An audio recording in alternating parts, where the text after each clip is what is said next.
Hello and welcome to this special get to know me kind of video. So especially during some episodes of my Skyrim videos, my QAMS, Qa'Rajh's Amazing Misadventures Through Skyrim videos, I've been talking a bit about myself because I probably felt like talking about myself or something had happened and I needed to vent those feelings out in a way that made sense for me to get them out of my system. And if I along the way helped some people to get an understanding of who I am as a person, that is something that I don't mind. However, all of those things I've said are relatively vague, and if you are anything like me, you would love to have, if not a visual image, then at least a very detailed description on text.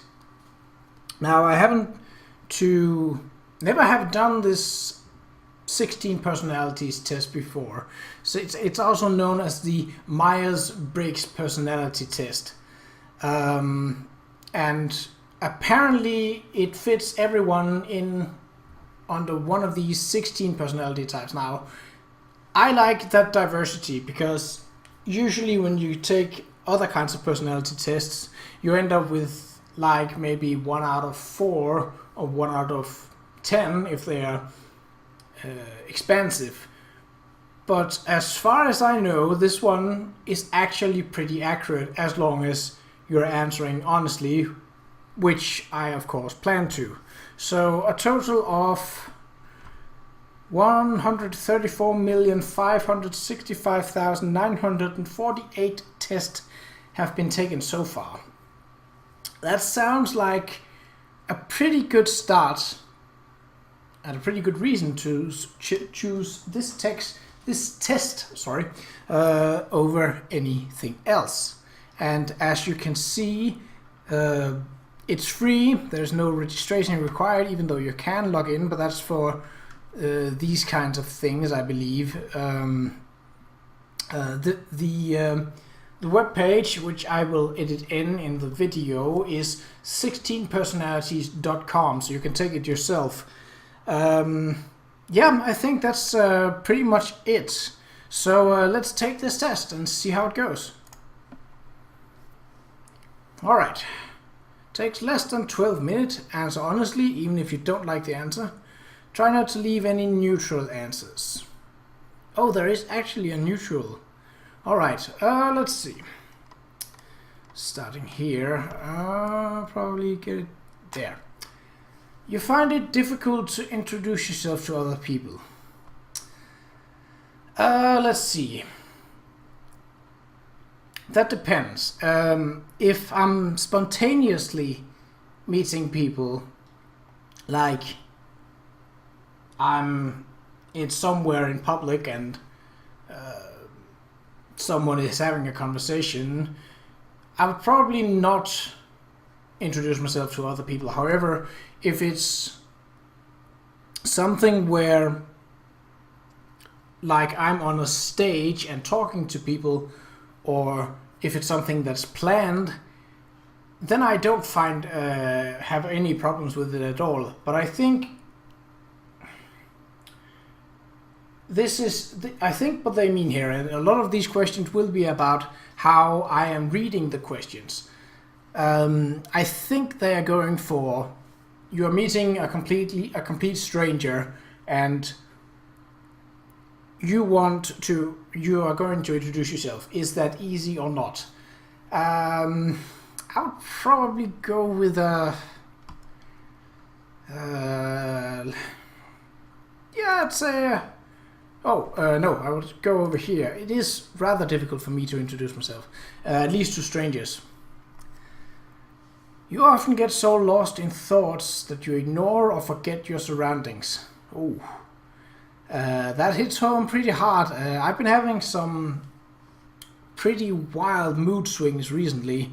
Been overthinking a lot of things, so I'm going to go with this one. You try to respond to your emails as soon as possible and cannot stand a messy inbox. Well, yes and no. If it's a email that I have to respond to, then I very much like to respond to it as quickly as possible, because I don't want to leave other people hanging, and I don't want things that happen to be because of me. However, if I look at my inbox right now, it says that I have about 13,000 unread emails, because I so often just read who it is from, what is the subject, and if it's something that is interesting to me, I click it and read it, and if needed, respond to it. But most of the time, most of the mails I get, actually, I don't have to respond to or even look at. But I would actually say, yeah, I strongly agree.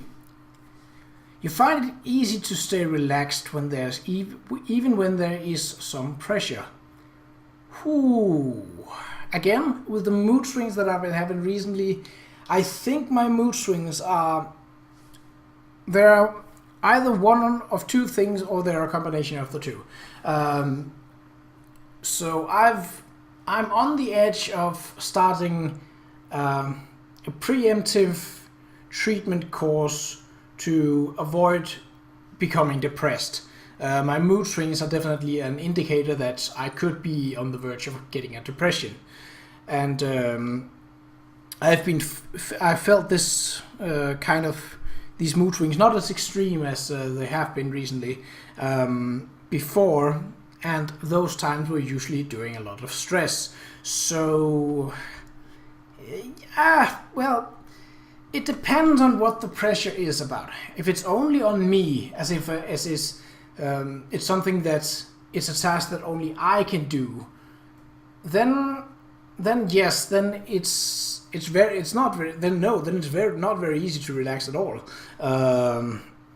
But if it's a group assignment and I have a relatively good feeling about who I'm grouped with, and I usually do, then it's actually easier, because I trust my group mates to perform at least decently. I would say here.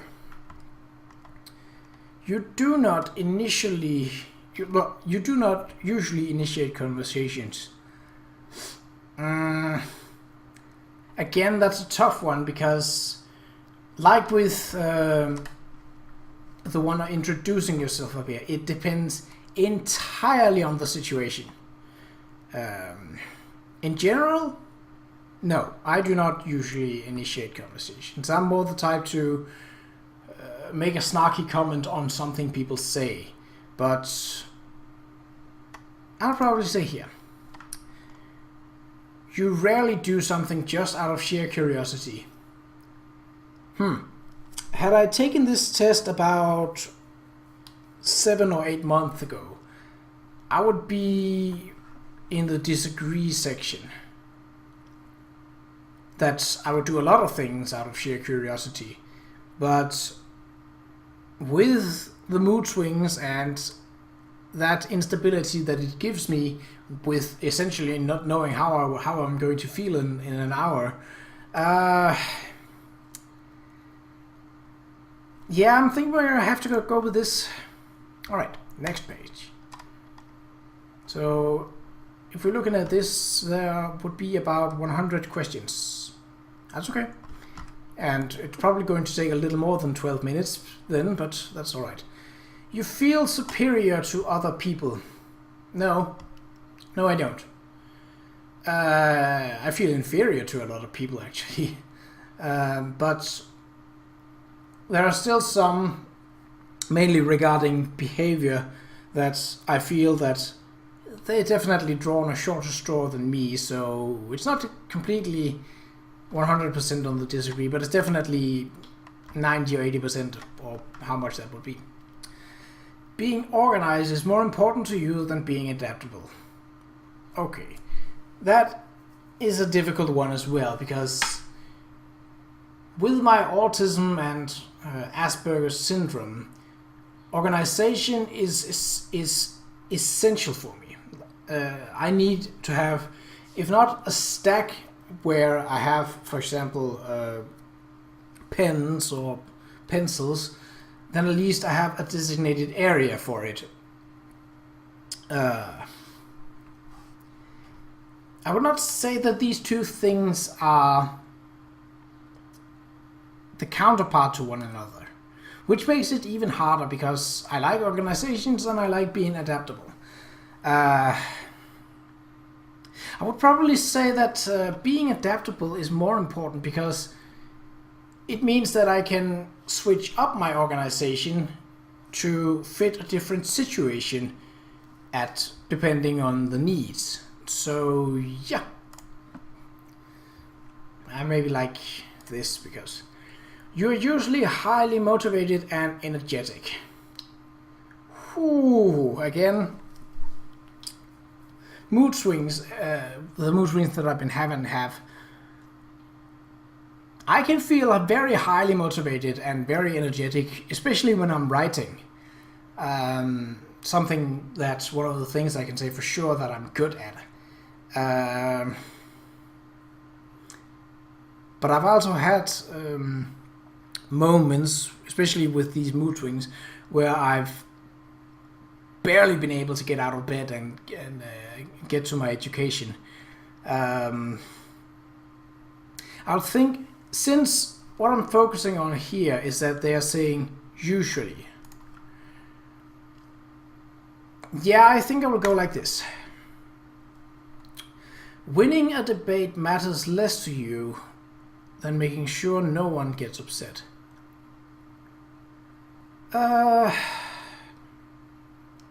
I don't really care about winning debates, and as with the questions that we've already been through before, as with the initiating conversations and introducing myself to other people, it should be rather obvious that I am not the big conversationalist. I love to talk and I love to listen, but a longer conversation between me and another person about nothing and without doing anything on the side, I probably wouldn't be able to handle that. And a debate, doubt it. I'm not one seeking confrontation.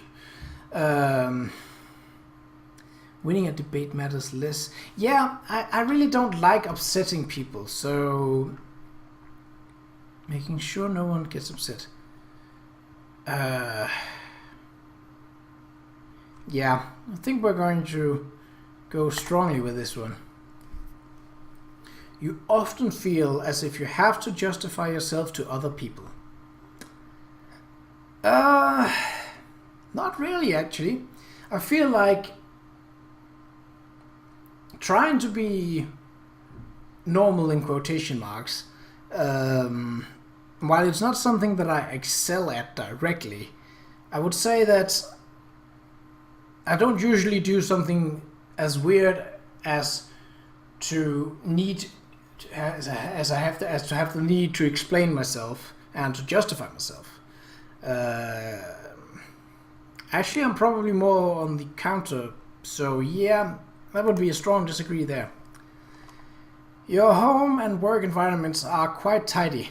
Oh, nope, absolutely not. I think my sister had a sign that says, "It's not messy, it's just chaos with order in it."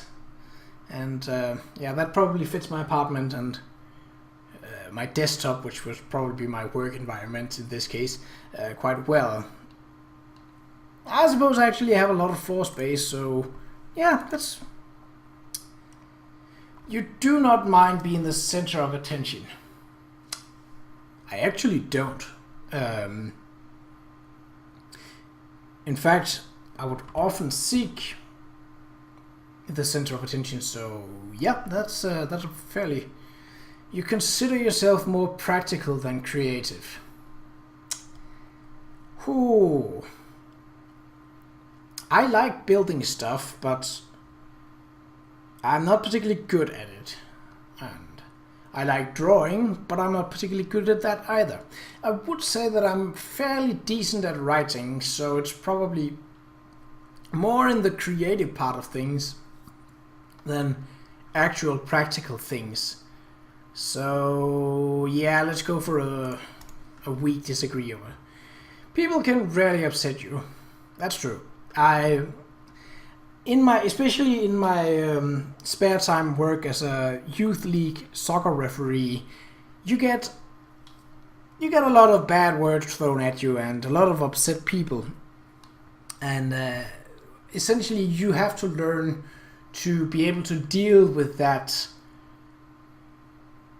feel that people can be upset with you, but you can't let them upset you, if that makes sense. So yeah, I'm fairly laissez-faire and go-to when it comes to things. Most insults and such, I usually just shrug at that. If there's a few things that sort of gets me, I wouldn't say furious because that's a too strong word to use for it, but to get me to essentially act out and comment on, particularly on Facebook, and it's typically in regards to political things. So, your travel plans are usually well thought out. I don't really travel all that much. Given the fact that I don't have a car, don't have a major income for traveling abroad, that puts a bit of a damper on bigger travel plans. I'd probably say no, actually. I have the plan of I'm going to a certain area, and maybe I will do some research on what can I see in this area, like what restaurants are there, is there any sightseeing opportunities, is there a museum that I might find interesting. But to downright say that I plan it from day to day, the times that I have been doing it, is a bit of a stretch. I'm more of the sure, that sounds fun, let's go there, oh, this place was closed, well, let's find something else kind of guy. So no, I would actually say yeah, like that. It is often difficult for you to relate to other people's feelings. Oh boy. Okay. Yeah. Yes, it is. Whether that is my autism or my Asperger's, or a combination of the two, I am unable to say, but I mean, I'm pretty decent at reading people's faces in regards to, is this sarcasm or is this something else? But any deeper feelings than that, you probably can't read from a face alone. Like, two people are in love, but they aren't together. I can't see that on their face. And relating to how they feel, I often need a visual example, and often have to hear the reasoning behind before I can begin to sort of work out what feeling is it that you are trying to express, and why are you expressing this feeling. So we're not in the strongest, but we're definitely here. Oop. Your mood can change very quickly. Well, that was an easy one. In a discussion, truth should be more important than people's sensitivities. I am very much trying with everything I do to be honest and truthful about, well, pretty much anything. Mostly, in part because I'm a terrible liar. Never had been good at lying or acting. The best I can is storytelling, but to me storytelling is not the same as telling a lie, because storytelling is not trying to be truthful. I hope that makes sense. It probably doesn't, but it does in my head. People's sensitivities. Oh, there are again, there are some areas here where it comes down to how are you reading this question? What is the discussion about? That's actually a tricky one.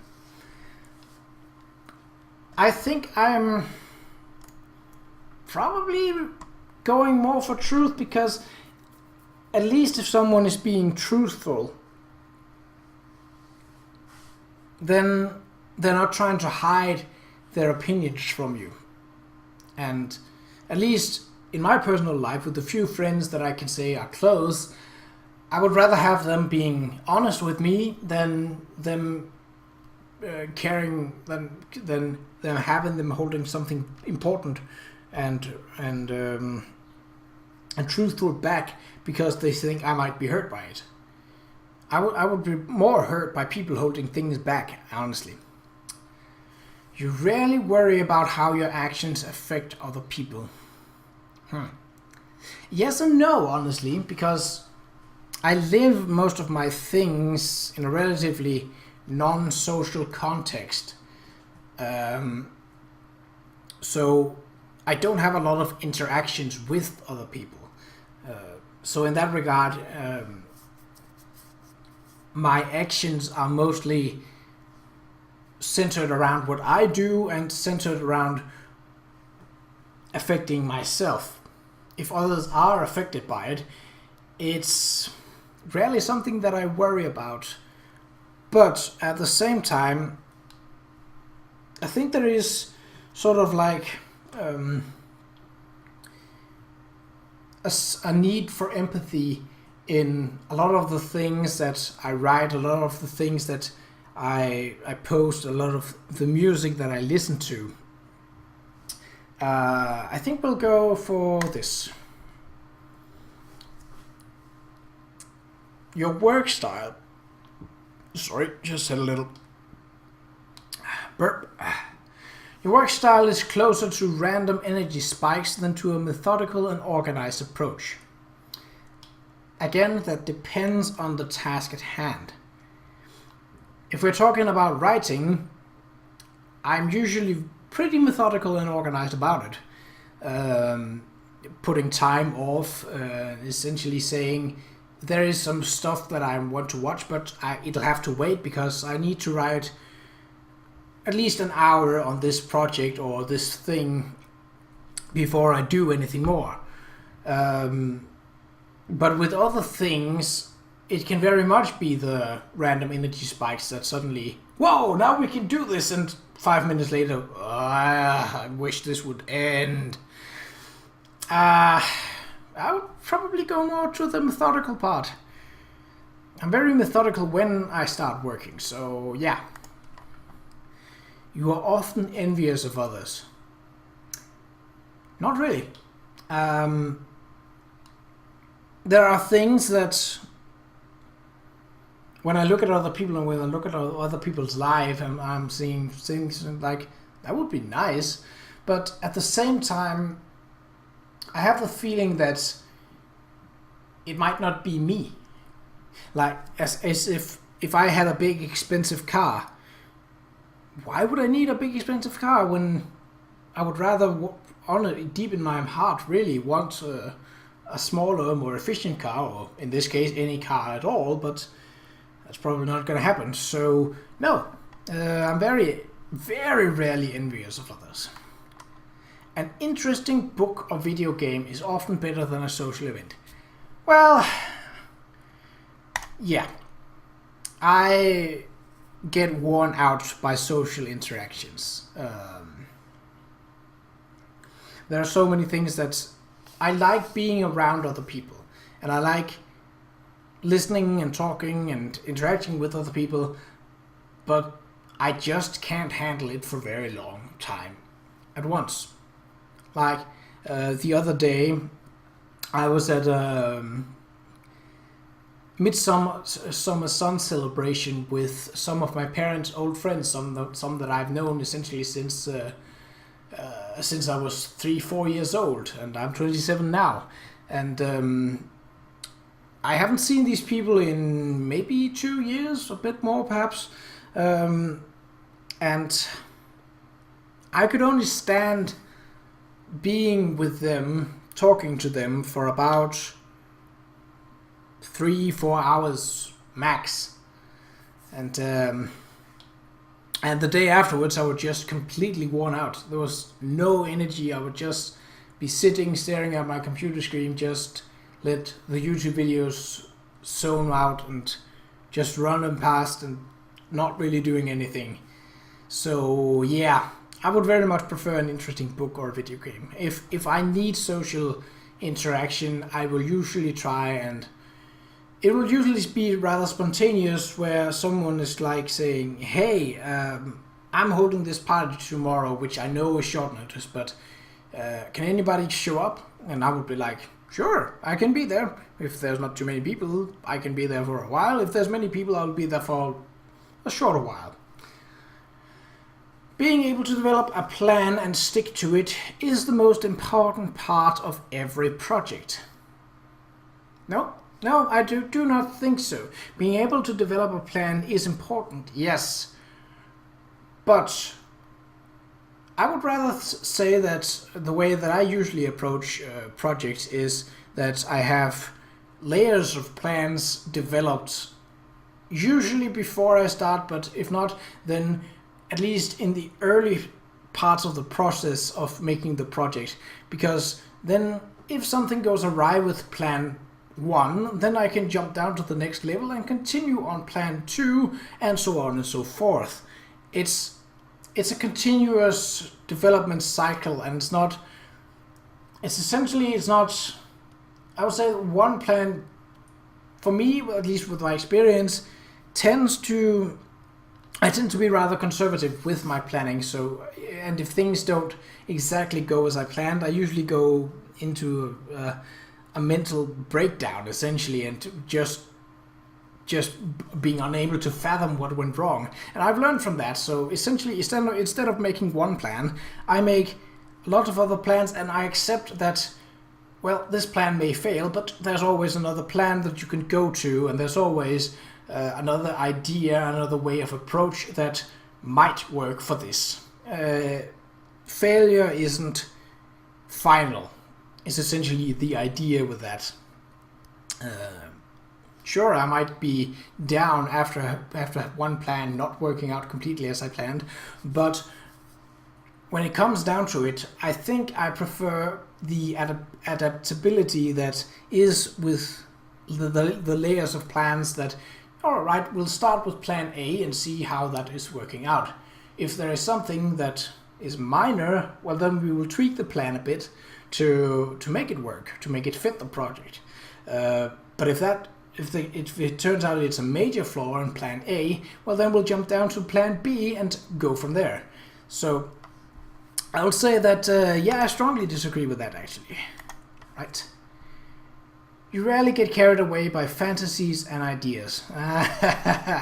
I'm very much living in my fantasy, at least in my head, especially when I'm writing, so that's a strong disagree. You often find yourself lost in thought when you are walking in nature. I don't go walking as much as I'd actually like. I don't feel like I have the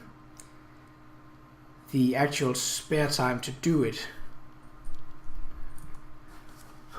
But when I do, and if I'm just walking alone, I very much get lost in thought. I'm a person that's very, I wouldn't say connected to what I'm thinking, but I'm definitely almost meditative, like going inside my mind and just have legs, arms, eyes, ears working to move me and to essentially be aware, but on our awareness plan, I'm not there. So that's absolutely a strong agree. If someone does not respond to your email quickly, you start worrying if you said something wrong. No, I never do that, because I'm usually very thoughtful about what am I writing in an email in the first place.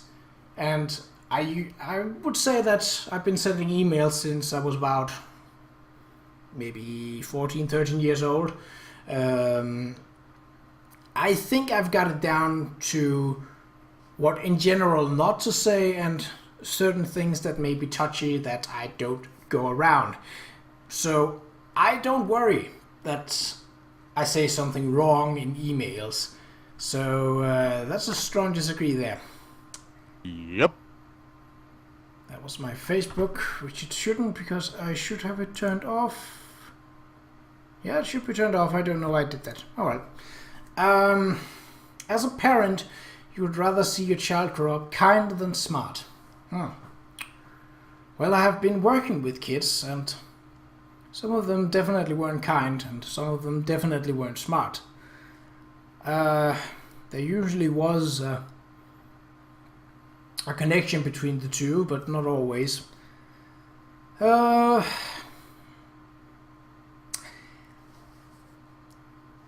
I think kindness is better because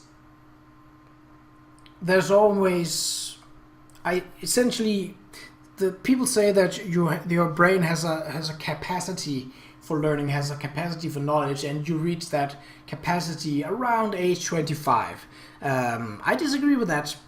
I disagree with that very strongly. I believe that you are able to learn all of your life. The question is just, can you remember what you've learned? And seeing as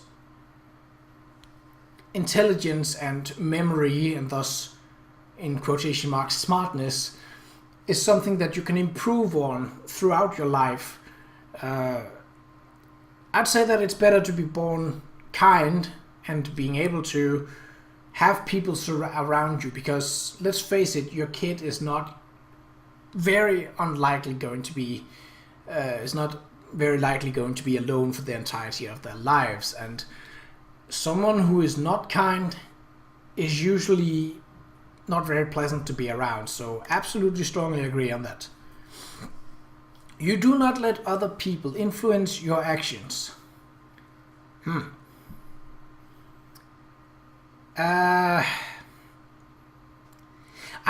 don't per se, because I have an idea of what is my life, and if people are telling me you should do this or you should do that or you should try doing this like that, and that doesn't exactly fit with my world picture, then I'm like, no.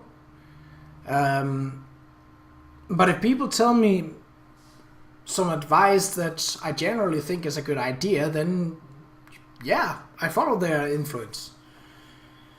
I'll probably go with a strong disagree, a weak disagree, because I do let myself get influenced, but it's usually friends and other people who means well and who somewhat agrees with the way I'm living or the way that I look at life. Okay. When you sleep, your dreams tend to focus on the real world and its events. No. Again, and that is, to me, that ties back to this one up here. I usually live in fantasy worlds, and when I dream and when I dream, it's usually so hard to explain afterwards what was going on that it's definitely not the real world. So yeah, we go on to that. Alright. It does not take you much time to start getting involved in social activities at your new workplace. Now, I have not really been at a new workplace, or any workplace for that matter. But I think, given my already lessened ability for social interactions, what's important to me would especially be at a new working place or a new education for that matter, it would be to mingle, to make myself known, because then I can always afterwards say, alright, that's enough social interactions, I'm withdrawing, you guys have a nice time, I'm going to work or go home or have a cup of coffee over there. You can come and talk to me, but don't expect a full interaction. Don't expect me to get out there and be wild and crazy.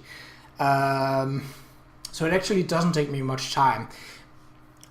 Also because we here in Denmark are pretty good at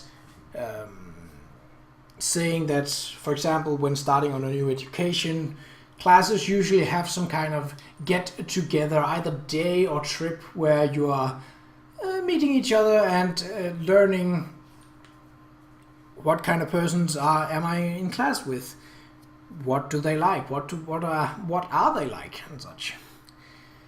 So yeah, nope, I didn't click it. You're more of a natural improviser than a careful planner. Well, I will say that I plan my what is improvised. So I'm probably here. Again, with the layers of planning. I plan out each plan so that if one plan fails, the other plan is ready to go. That seems like improvising on the spot, but it honestly, to me, it's I have planned if a situation should arise where this and this could happen, and our plan might not work then. And then it's just a new plan that takes over. Your emotion controls you more than you control them. Again, mood swings. I am very much being controlled by my emotions right now, and well, not right now, but at least in these days here have been a pretty rough week. So yeah, you enjoy going to social events that involve dress up or roleplay activities. I actually do. I mean, if social events have suggestions that you can come dressed up, or you can look like whatever you want to look like, just have some clothes on at least. I don't mind that, because it helps me break down barriers easier than if I'm just here in the clothes that I've chosen for this particular event. I'm not really conscious about clothing style per se, but I feel like if we're not wearing clothes, but we aren't naked, of course, if we are wearing some kind of costume, then we can easier break down ourselves in order to mingle, in order to get close to people, in order to relax around people and say, you know what, I don't know you, but you look like you're a friendly Superman. What do you want to talk about? And it just gets easier for me to do. I don't know if it works the other way around on me, but at least for me, two other people, that's much easier for me if I can say that, well, maybe they just think of me of that guy in aluminium foil knight's armor. Fair enough. I can live with that. So yeah, I would say that maybe like this, because I don't really enjoy social events. You often spend time exploring unrealistic and impractical yet intriguing ideas. I don't... You often spend time exploring unrealistic and impractical yet intriguing ideas. I think I'm very much a down-to-earth kind of person. You would rather improvise than spend time coming up with a detailed plan. Again, here we are at the layers of planning again. I prefer coming up not with a detailed plan, but with multiple detailed plans.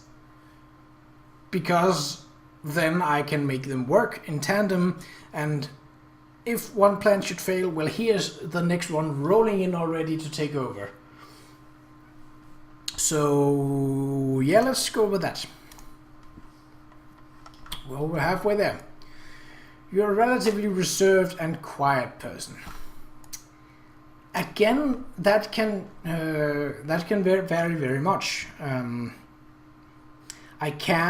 would say if I'm just walking down the street or if I'm sitting in a classroom, I'm usually the reserved and quiet type, yes. However, if I am to perform, then it's full whistle down the tracks, and I give essentially the me on stage performing is essentially the polar opposite to the me sitting and working. So, but seeing as I'm mostly not on a scene and performing, I would say that we're probably landing there. If you had a business, you would find it very difficult to fire a loyal but underperforming employee. Oh, fire loyal but underperforming employees. I think so, yeah.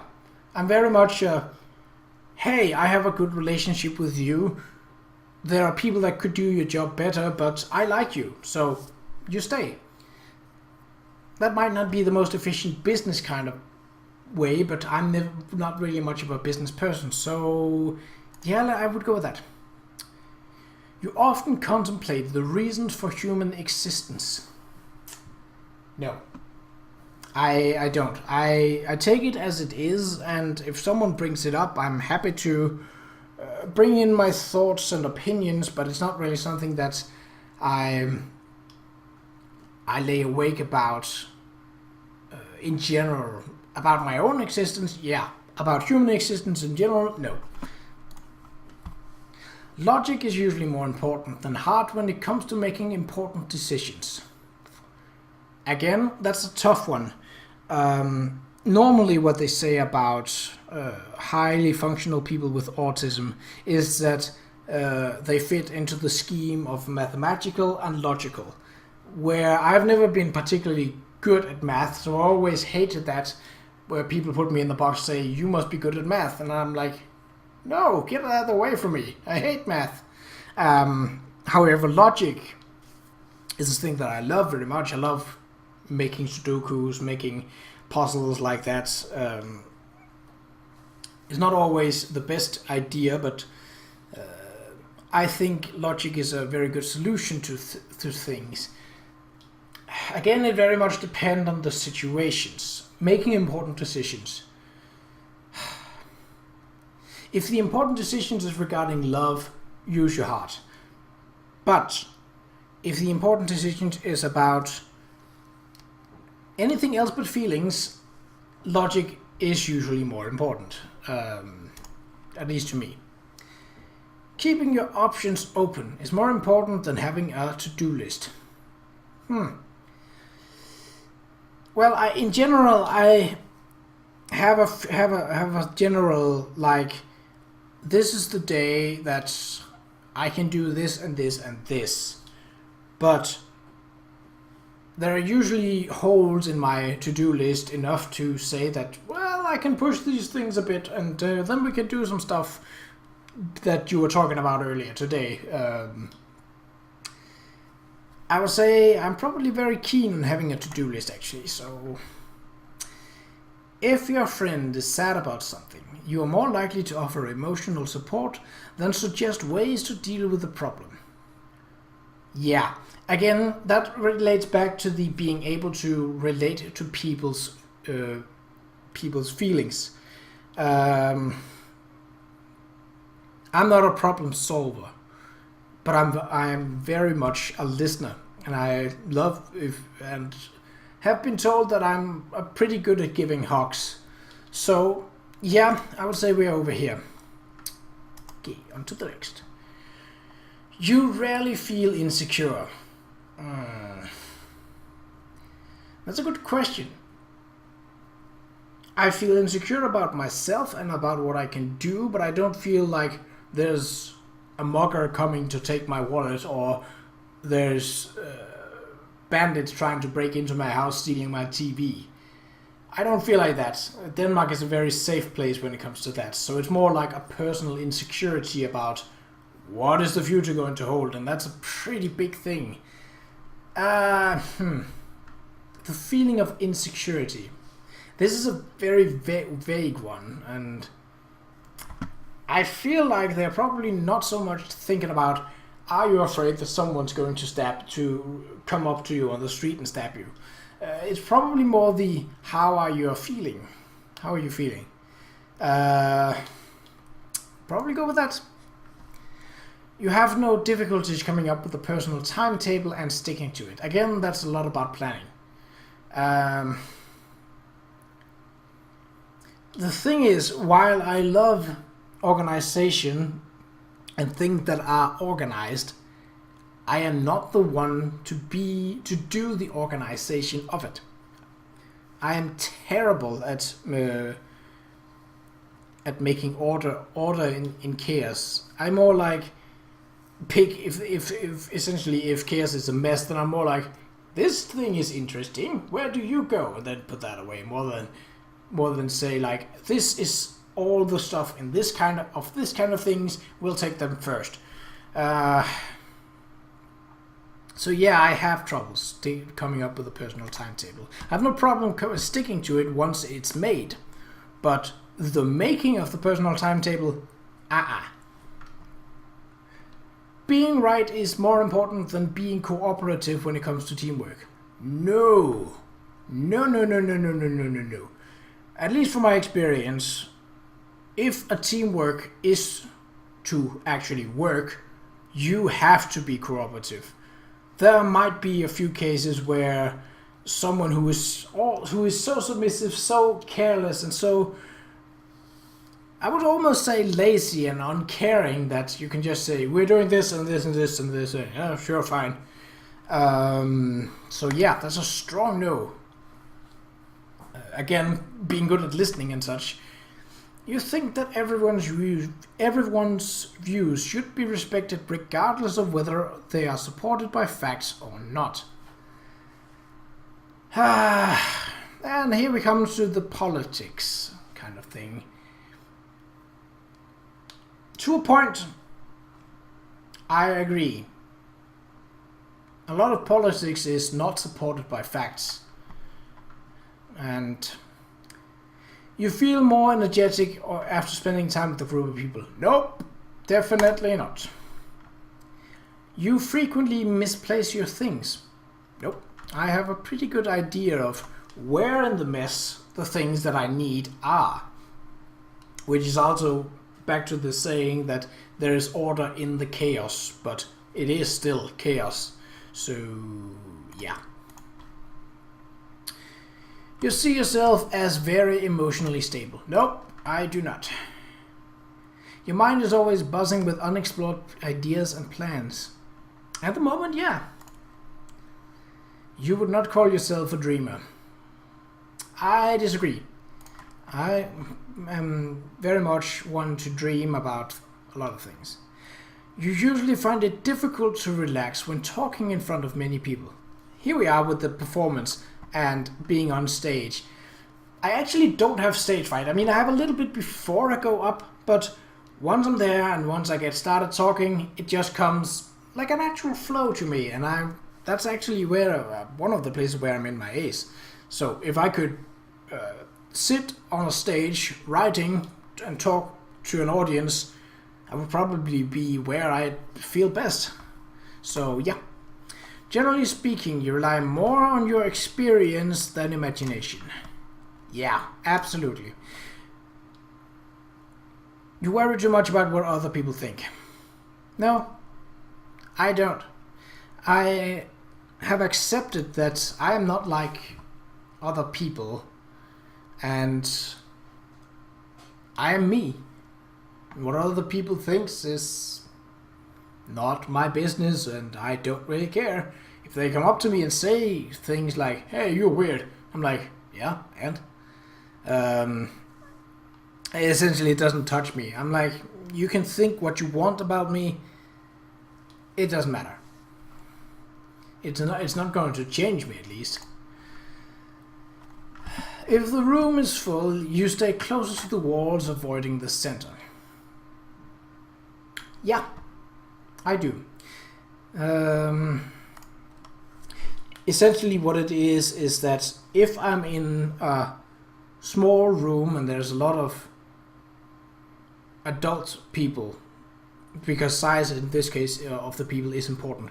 A room filled with kids, not as big a problem. A room filled with adults, especially if it's a small room, I get claustrophobic, and it's very, very unpleasant for me to be there. You have a tendency to procrastinate until there is not enough time to do everything. No, I wouldn't say that fits actually. You feel very anxious in stressful situations. As of lately, yeah. You believe that it is more rewarding to be liked by others than to be powerful. Absolutely. I don't care about power. You have always been interested in unconventional and ambiguous things exemplified in books, arts, or movies. I don't know. The one artwork that I have hanging in my apartment is an MC Escher, which is definitely unconventional and ambiguous. One of my favorite movies is The Imaginarium of Dr. Parnassus by Terry Gilliam, which is definitely also an unconventional movie. So we'll probably end in, yeah. You often take initiative in social situations. Nope, that is not me. Results. I am an advocate. So I'm introverted. That's pretty correct. Intuitive. More feeling. Judging. Oh, I don't know about that. Turbulent or assertive. Pretty right. Start reading. So there's more here. The advocate personality type is very rare, making up less than 1% of the population, but they nonetheless leave their mark on the world. As members of the diplomat role group, advocates have an inborn sense of idealism and morality, but what sets them apart is that they are not idle dreamers, but people capable of taking concrete steps to realize their goal and make lasting positive impact. Advocates tend to see helping others as their purpose in life, but while people with this personality type can be found engaging rescue efforts and doing charity work, their real passion is to get to the heart of the issue so that people need not to be rescued at all. Help me help you. Advocates indeed share a unique combination of traits. Though soft-spoken, they have very strong opinions and will fight tirelessly for an idea they believe in. They are decisive and strong-willed, but will rarely use that energy for personal gain. Advocates will act with creativity, imagination, conviction, and sensitivity, not to create advantage, but to create balance. Egalitarianism and karma are very attractive ideas to advocates, and they tend to believe that nothing would help the world so much as using love and compassion to soften the hearts of tyrants. Every man must decide whether he will walk in the light of creative altruism or in the darkness of destructive selfishness. Martin Luther King. That's a good quote. Advocates find it easy to make connection with others and have a talent for warm, sensitive language speaking in human terms, rather than with pure logic and fact. Well, that's not so fitting. It makes sense that their friends and colleagues will come to think of them as quite extroverted types, but they would all do well to remember that advocates need time alone to decompress and recharge, and to not become too alarmed when they suddenly withdraw. Advocates take great care of others' feelings and expect the favor to be returned. Sometimes that means giving them the space they need for a few days. That's pretty fitting, actually. Live to fight another day. Really though, it is most important for advocates to remember to take care of themselves. The passion of their convictions is perfectly capable of carrying them past their breaking point, and if their zeal gets out of hand, they can find themselves exhausted, unhealthy, and stressed. This becomes especially apparent when advocates find themselves up against conflict and criticism. Their sensitivity forces them to do everything they can to evade these seemingly personal attacks, but when the circumstances are avoidable, they can find back in highly irrational and unhelpful ways.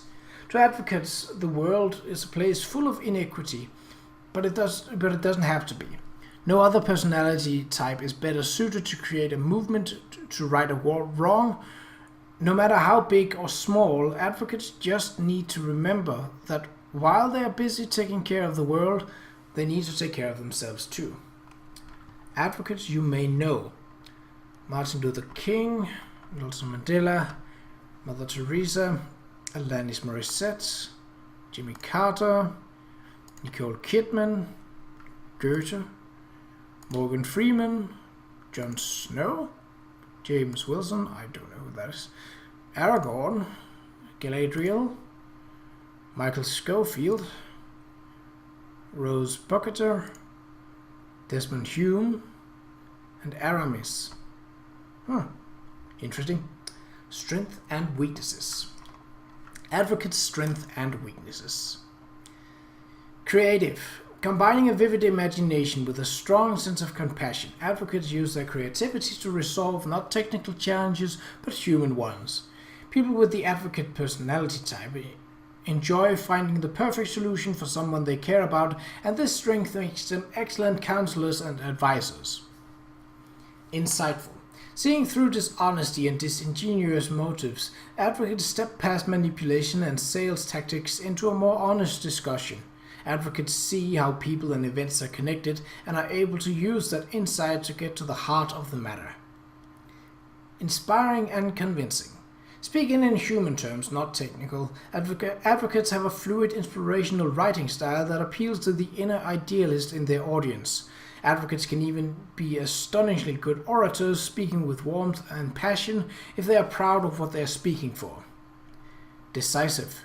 Their creativity, insight, and inspiration are able to have a real impact on the world, as advocates are able to follow through on their ideas with conviction, willpower, and planning necessary to see complex projects through to the end. Advocates just don't see the way things ought to be, they act on those insights. Determined and passionate. When advocates come to believe that something is important, they pursue that goal with a conviction and energy that can catch even their friends and loved ones off guard. Advocates will rock the boat if they have to, something not everyone likes to see, but their passion for the chosen cause is an inseparable part of their personality. Altruistic. These strengths are used for good. Advocates have strong beliefs and take the actions that they do not not because they are trying to advance themselves, but because they are trying to advance an idea that they truly believe will make the world a better place. Advocate weaknesses. Sensitive. When someone challenges or criticizes advocates' principles and values, they are likely to receive alarmingly strong response. People with the advocate personality type are highly vulnerable to criticism and conflict, and questioning their motives is the quickest way to their bad side. Extremely private. Advocates tend to present themselves as culmination of an idea. This is partly because they believe in this idea, but also because advocates are extremely private when it comes to their personal lives, using this image to keep themselves from having to truly open up even to close friends. Trusting a new friend can be even more challenging for advocates.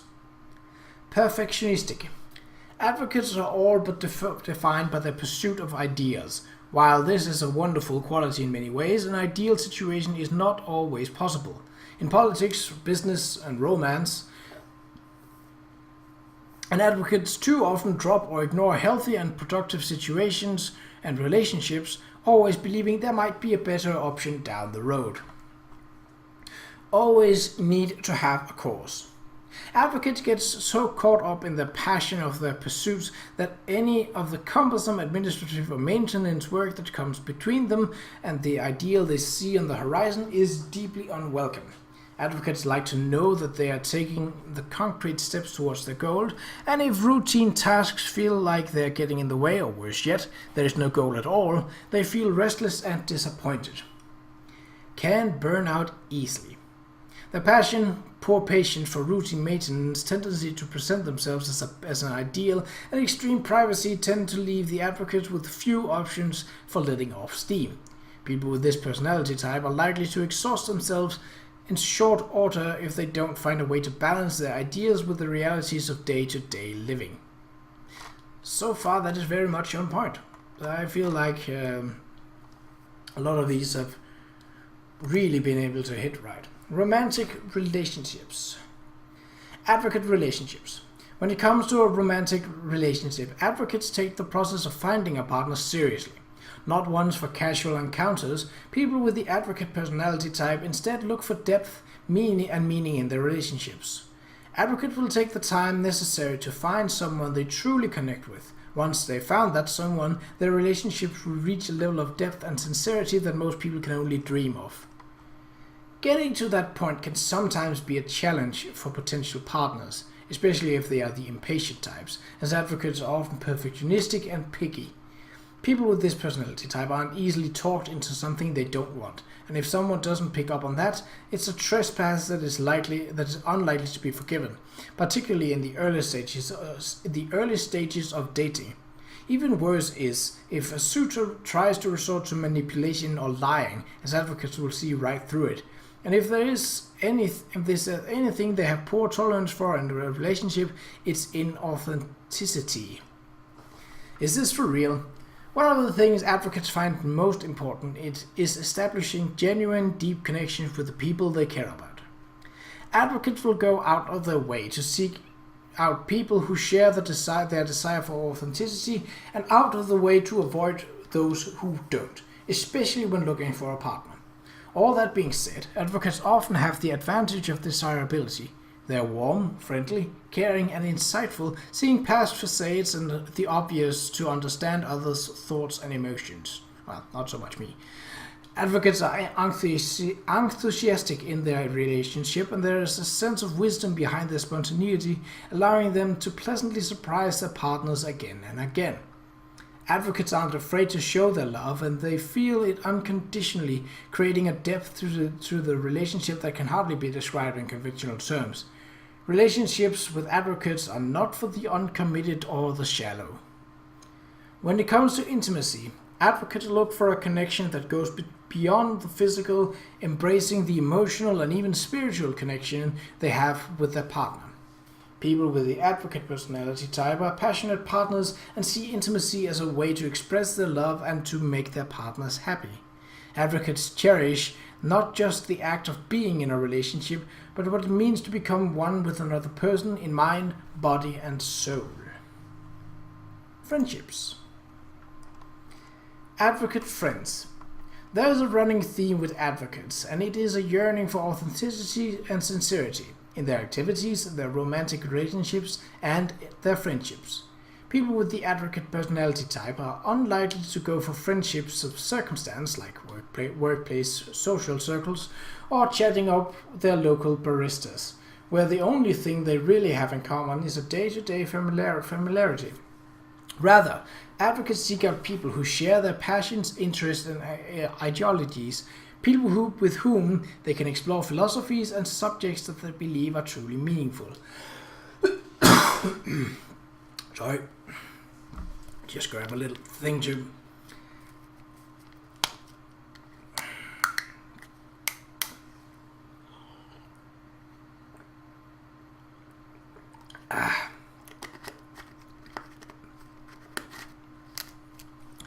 Just had to get a little drink. My throat was feeling a bit sore from all that reading. Closed book and speed reader. From the start, it can be a challenge to get to know advocates, as they are very private, even enigmatic. Advocates don't readily share their thoughts and feelings, or not unless they are comfortable, and since those thoughts and feelings are the basis of advocate friendships, it can take time and persistence to get to know them. Meanwhile, advocates are very insightful and have particular knack for seeing beyond others' facade, interpreting intent and compatibility quickly and easily, and weeding out those who don't share the depth of their idealism. In friendship, it is as though advocates are searching for a soulmate, someone who shares every facet of their passions and imagination. Advocates are often perfectionistic, looking for ultimate compatibility, and yet also look for someone with whom they can grow and improve in tandem. Needless to say, this is a tall order, and advocates should try to remember that they are a particularly rare personality type, and even if they find someone compatible in that sense, the odds that they will also share every interest are slim.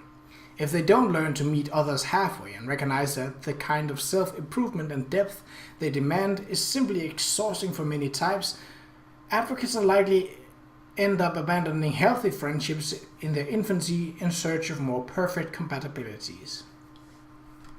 Like finding a needle in a haystack. Further complicating things are advocates' eloquence and persuasiveness, which lead to a lot of unwanted attention and popularity. Their quiet, determined idealism and imaginative expression naturally draw influence, and if there's anything advocates avoid, it's the accumulation of power over others, and the people who are drawn to that type of power. Advocates will find themselves more sought after than they'd ever care to be, making it even more difficult for them to find someone they truly have an affinity with. Really, the only way to be counted among advocates' true friends is to be authentic, and to have that authenticity naturally reflect their own. Once a common thread is found, though, people with the advocate personality type make loyal and supportive companions, encouraging growth and life-enriching experience with warmth, excitement, and care. As trust grows, advocates will share more of what lies beneath the surface, and if those ideas and motives are mutual, it's the sort of friendship that will transcend time and distance, lasting a lifetime. Advocates don't require a great deal of day-to-day attention. For them, quality trumps quantity every time. And over the years, they will likely end up with just a few true friendships built on the origin of mutual understanding that forges an indelible link between them. Parenthood. Advocate parents. As parent advocates, much as in their friendships, they will tend to look at their relationships with their children as opportunities to learn and grow with someone they care about, while working to achieve a distinctly separate but important goal: raising someone to be an independent, responsible, and principled adult. People with the advocate personality type are unflinching in their devotion to their children, willing to grin and bear any burden without hesitation. While warm and compassionate throughout the parenting relationship, what advocates are really looking forward to is being able to communicate and relate to the person they help rise as equals. Be unique, just like me. As their children grow, advocates will likely try to project a great deal of their own qualities onto them, demanding the same sort of idealism and honesty that they demand from themselves, and maybe even manipulating them into this in their weaker moments. Despite this, advocates will also push their children to think independently and make their own choices and establish their own beliefs. The highest goal for advocate parents is for their child's choices and beliefs to culminate in a cause that they are able to act on, contributing to the world around them. If all this independence is taken to heart, it can cause some trouble for advocate parents, though, as their children move into the natural rebellious phase of adolescence. If advocates' children take a contrarian approach, adopting beliefs that violate the parents' own well-developed principles, advocates are likely to feel like their children are pointing out their flaws by following another path, a hurtful thing to such a sensitive personality type. A job well done. Ultimately, though, advocate parents will realize that these conflicting beliefs aren't a sign of their failure, but of their success in raising someone who did indeed learn to form their own ideals. As they mature, advocates' children will also come to appreciate the combination of independence and personal responsibility that they were raised with.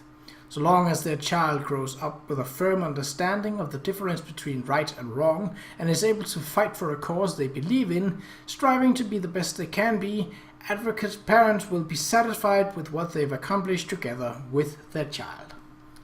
Career path. Advocate careers. Advocates are likely to find that most corporate career paths are not designed for them, but for those focused on status and material gain. This does not mean that people with the advocate personality type struggle to see a viable option, though. In fact, they are likely to face the opposite problem. Many advocates struggle to begin a career early on because they see 10 wildly different paths forward, each with its own intrinsic rewards, alluring but also heartbreaking because each means abandoning so much else. Truth, beauty, purpose. First and foremost, advocates need to find a meaning in their work. to know that they are helping and connecting with people. An advocate's Ferrari salesperson is non sequitur. This desire to help and connect makes careers in healthcare, especially with the more holistic varieties, very rewarding for advocates.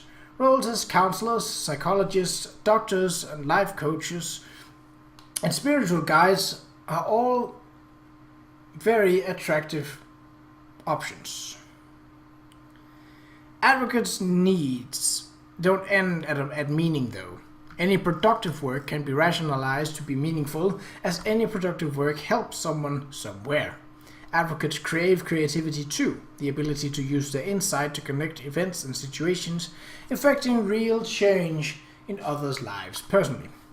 For advocates, money and employee of the month simply won't cut it compared to living their values and principles. Two roads diverged in a yellowed wood. These needs are hard to meet in a corporate structure, where advocates will be forced to manage someone else's policies alongside their own. For this reason, people with the advocate personality type are more likely to, despite their aversion to controlling others, establish their independence by either finding a leadership position or simply starting their own practice. As independent sole proprietors in the parlance of business, advocates are free to follow their hearts, applying their personal touch, creativity, and altruism to everything they do. This is the most rewarding option for advocates, as they will step out of the overly humble, supporting, and non-competitive roles they are often drawn to, and into positions where they can grow and make a difference. Advocates often pursue expressive careers such as writing, elegant communicators as they are, and author many popular blogs, stories, and screenplays. Music, photography, design, and art are viable options too, and they can all focus on deeper themes of personal growth, morality, and spirituality. Where advocates fall flat is work focusing on impersonal concerns, mundanity, and high-profile conflict. Accounting and auditing, data analysis, and routine work will leave people with the advocate personality type fidgety and unfulfilled, and they will simply wilt under the scrutiny, criticism, and pressure of courtroom prosecution and defense, corporate politics, and cold call sales. Advocates are clever and can function in any of these fields, but to be truly happy, they need to be able to exercise their insightfulness and independence, learn and grow alongside people they are helping, and contribute to the well-being of humanity on a personal level. This one actually hits pretty close, because I have difficulty seeing myself in a working environment. Not that I don't want to work, but exactly because of the mundanity and because of the focus that I feel a lot of businesses, at least that I've met and talked to, have on income versus how are my workers feeling. Right, workplace habits. Advocates in the workplace. Advocates are pretty tall demand when it comes to satisfying work environment. Not only does this personality type need to be able to express their creativity and insight, advocates need to know that what they are doing has meaning, helps people, leads to personal growth, and, all the while, is in line with their values, principles, and beliefs. Oftentimes, the best way for advocates to achieve this is to not have to answer to others' rules at all, to be their own boss, neither above nor below anyone else, just directly interacting with people and ideas that are important to them.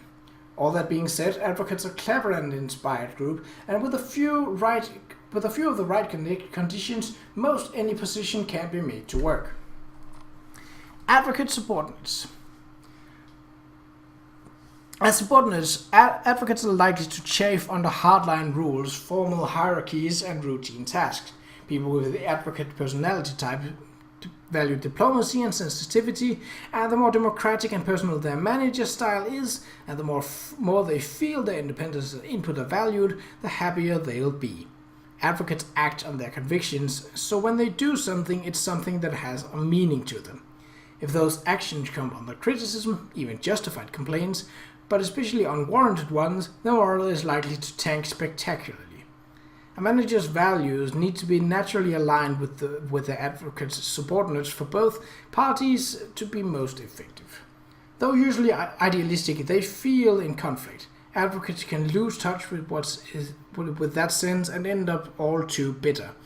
But if it's a balance they can handle, with a little encouragement every now and then, advocates will be hardworking, trustworthy, and more than capable of handling their responsibilities and professional relationships. Advocate colleagues. As colleagues, advocates are likely to become quiet, popular, but being seen as positive, eloquent, and capable friends, identifying others' motives and diffusing conflicts and tension before anyone else even senses a disturbance. Advocates are likely to prioritize harmony and cooperation over ruthless efficiency, encouraging a good, hard-working atmosphere and helping others when needed. While this is usually a strength, there is a risk that others will take advantage of the advocate's commitment to their responsibilities by simply shifting their burdens onto their more dedicated advocate colleague's desk. It should also be remembered that at the end of the day, advocates are still introverts, and their popularity isn't always welcome. They will need to step back and act the lone wolf from time to time, pursuing their own goals in their own ways. An unhealthy version of this tendency may pop up if advocates sense that their values are being compromised by a more ethically relaxed colleague. Advocate managers. As managers, advocates are often reluctant in exercising their authority, preferring to see their subordinates as equals, coordinating and supervising people, leaving the technical systems and factual details to more capable hands, and working hard to inspire and motivate, not to crack the whip. That's not to say that people with the advocate personality have lax standards. Far from it, as advocates' sense of equality means that they expect their subordinates to be as competent and motivated and reliable as the advocates themselves. Though sensitive, understanding, principled, and just able to appreciate individual styles and to make accurate judgment about others' motivations, if a subordinate's actions or attitude undermines an advocate's ethics or values, they will find little comfort in these qualities. Advocates have no tolerance for lapses in reliability or morality, but so long as no lapse occurs, advocates will work tirelessly to ensure that their subordinates feel valued and happy. It sounds like a nice person to work under. Conclusion. Advocate personality conclusion. Few personality types are as passionate and mysterious as advocates. Your imagination and empathy make you someone who not only cherishes their integrity and deeply held principles, but unlike many other idealistic types, is also capable of turning those ideals into planned and executing them.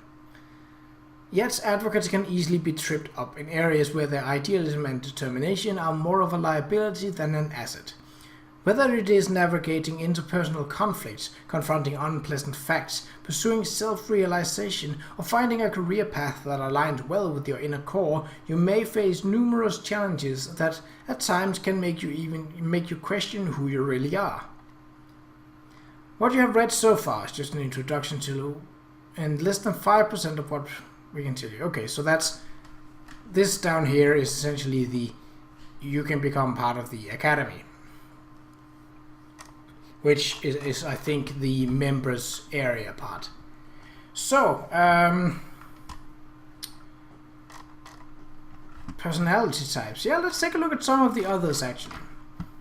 Where do we land? So we're a diplomat, an advocate. So that's less than 1% of all kinds of people. Some interesting. So these are the 16.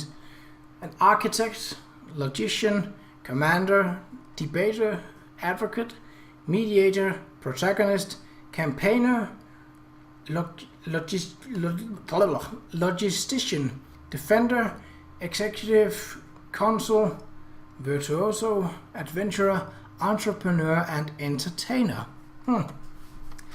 If I were to say, judging from these drawings and how they are essentially with the small intro text, I would probably say that I would fit least together with the executive and the entrepreneur. Those I think are unlikely to go well with who I am as a person?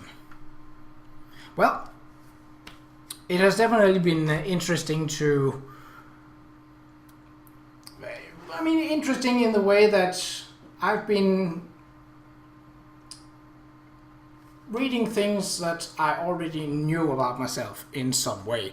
But, for example, how I would be as a parent, I've never really thought about that because I've never been very close to becoming a parent ever. That would require me having a relationship first, and that has been quite a ways off. But I think that while you can use these to sort of see where do I have flaws, where can I improve, you shouldn't let it control your life. It's a guideline where you can say, well, I could try doing this and see if I get something different out of it. But I don't... Also, when it comes to personality types, while I think that you as a person can grow and learn throughout your entire life, I don't think your personality is able to change all that much. Not unless someone is trying to brainwash you, but still. I'm very much of the belief that personality is something, if not something you're born with, it's definitely in the pre-teen years and in the teenage years where you develop who am I going to be. And I think it was very interesting to read all the things that with the workplace, with the parenting, with the relationships, how can I as an advocate, how can I work towards making these things better for me?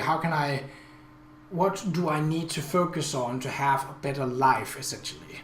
And if you haven't tried it yet, I am of the belief that you might find something interesting if you do. So now I know that this has taken a lot more than the 12 minutes it says it takes, but if you take the test itself, take your time, because rushing through, unless you really have all the answers prepared in your mind, and I think those are the questions you get every time, I don't think they change. If you take your time with these questions and think about it, maybe use about an hour on it. I think that's probably, well, at least with also reading through the answers. Then you get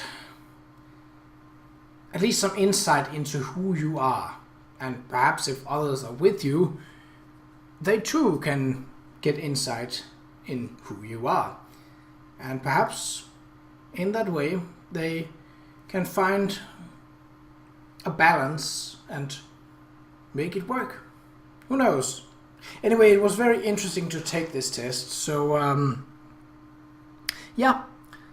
Now you hopefully know me a little better than what you did before. So, until next video, and it likely won't be another test, but we'll see.